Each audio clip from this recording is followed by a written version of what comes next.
Hi, I'm Angie. I'm from Tiny Rabbit Hole, and this is Uni-chan, our boss. So we are currently at our Chinatown studio.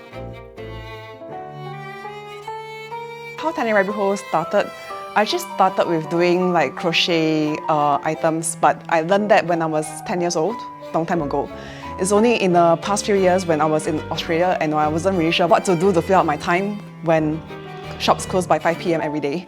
So I decided to go to Pinterest and look for some ideas for crochet because all along I've only seen bags and clothing in the bookstores, but while browsing through Pinterest, I saw that you can make soft toys, and it's something that I prefer to do. And from there, I started to make more soft toys. After that, I came back to Singapore. Then I started to do a few more projects, especially the Pokemon Go during that time. So I did the Pikachu. Then after that, I was selling on Carousel. And after that, realizing that there's actually a lot of people who like soft toys in Singapore. Yeah, and that's where I started to get custom orders. Then after that, people asked for workshops, and then we started to do more workshops along the way. When I'm working on this, it helps me to pass my time very quickly. It's the feeling of making something out of just yarns. A lot of people didn't imagine that you can actually make something 3D, like a 3D object out of it.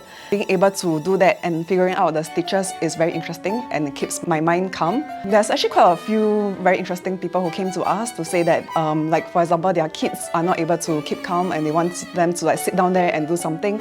And otherwise, it's like more like busy working adults who have like too much stress at work and they want to escape to somewhere that's quieter and they just have to focus on one thing only. So that's when I actually realized that a lot of people come here for therapeutic purposes. We have level 1 and level 2 in our class. So level 1, we actually concentrate more of like doing the same stitches all throughout so that you can get familiar with it, and most importantly is to build your muscle memory.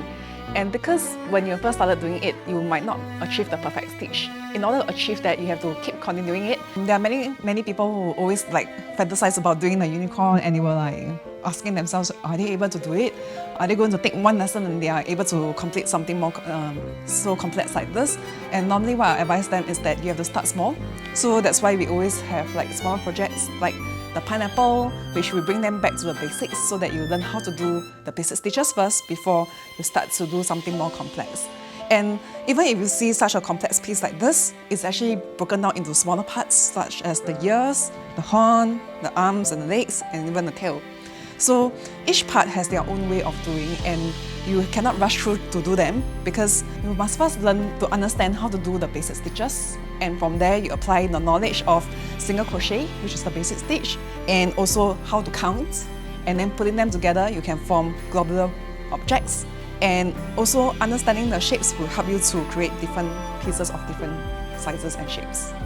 So in the next 2 videos, we are going to show you the basic steps of how to do a simple crochet project. And after learning all the techniques, you'll be able to apply into more complex projects in the future, like Uni-chan.